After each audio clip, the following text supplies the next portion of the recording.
Markets don't work on their own. Adam Smith, who is often thought of as the father of market economics, modern economics, actually also explained why there are forces to undermine the way that markets ought to behave, the role of the tendency to monopolize. And he was particularly concerned about the problems of financial markets. And so what we're going to be talking about today are a number of the ways in which markets have often not operated in the way they ought to. There are a couple basic ingredients. One of them is obviously one that I've been very involved with, problems of information. The word that in the political context is called transparency is nothing more than what the economics field calls increasing the level of information in the market. To most people, it seems almost obvious that you want to have better information. But in fact, we all know that there are incentives for hiding information, making things less transparent. It makes, it can be a source of increasing profits, reducing competition. And one interpretation of much of what has gone on in the financial markets is an attempt to reduce the transparency of information.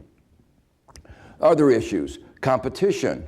As I mentioned, that was one that Adam Smith was explicitly concerned with. All our theories about why markets work well are based on assumptions of competitive markets. But there are strong forces within a market economy to reduce competition. A third aspect of what is required to make markets be markets is this word integrity. If you make a contract, you have to fulfill that contract. But in financial markets, that's particularly a subject of question because one side gives money at one time and the other side transfers the money back at a later time. And between those periods, locks can happen. Lots of the regulation that we have in insurance markets, other markets, are intended to make sure that when the time comes for the other part of the contract to be fulfilled, the resources are there. And one of the problems that we've seen over and over again is the temptation not to have the resources. As I say, for an insurance company, it's quite obvious. Getting premiums is wonderful. It's paying out the premiums when you have a risk that represents the problem. From an economic point of view, from an economist's point of view, making markets work, making markets be markets that serve for the whole society involves issues of externalities.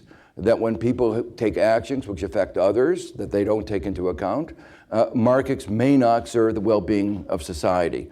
And this crisis has exemplified the importance of the issue of externalities. The failure in the financial market has imposed costs on our taxpayers, on our workers, on our homeowners, on people throughout our society. And finally, 21st century capitalism is very different from 19th century capitalism, where the model, the way we thought about 19th century capitalism, people managed their own money, they owned their own firm, their decisions were decisions that affected them. 21st century capitalism involves a separation of ownership and control. It was a process that began in the mid-20th century,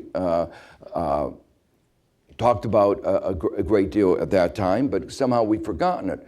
And the point is, under the name of agency, the point is that people make decisions that have effects on shareholders or bondholders, on others. It's a particular kind of externality. They don't bear the brunt of those decisions.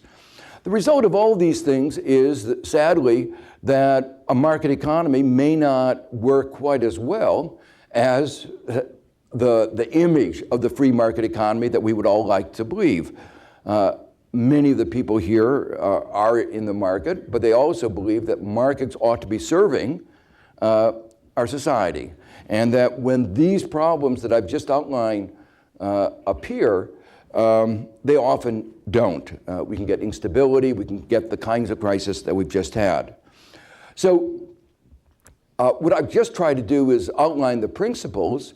Now the question is to applying those principles and applying them particularly to financial markets. And as the thing says, we begin with financial markets because it was the source of the current economic turmoil. It was the start of this recession. Important point to remember, massive underutilization of our economic resources, a waste of resources. The gap is not just the mistake, the problems the taxpayers have had to bear. The fact is that our economy is operating below its potential, and we are losing in the amounts of trillions of dollars.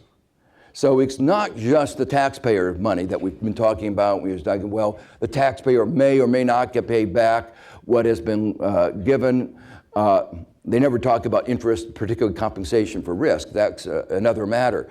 But if we look at it from an economic, societal point of view, the trillions of dollars of cost imposed by a society operating below its capacity, the human waste, the anxieties that are forced on homeowners losing their homes, we have to understand that these costs are not being borne by those who impose the cost on our society. And so that's why it is absolutely essential to make financial markets be markets fulfilling the kinds of principles that I've outlined. We know also that finance is absolutely necessary for the well-functioning of any economy. So this is not a criticism of finance. I mean, one wants to make that point very clear. Finance is absolutely necessary. There is no well-functioning economy, modern economy, can work without a well-functioning financial sector. So the question here is how to make our financial sector work in the way that it ought to. And that really is what the focus is. It's not a criticism of the importance of finance. It's a question of how to make markets be markets. So the challenge then is to think about each of the many aspects of the financial markets that have been problematic and how to make what reforms are necessary. And that's what the discussion in the next hour is going to focus on. Thank you.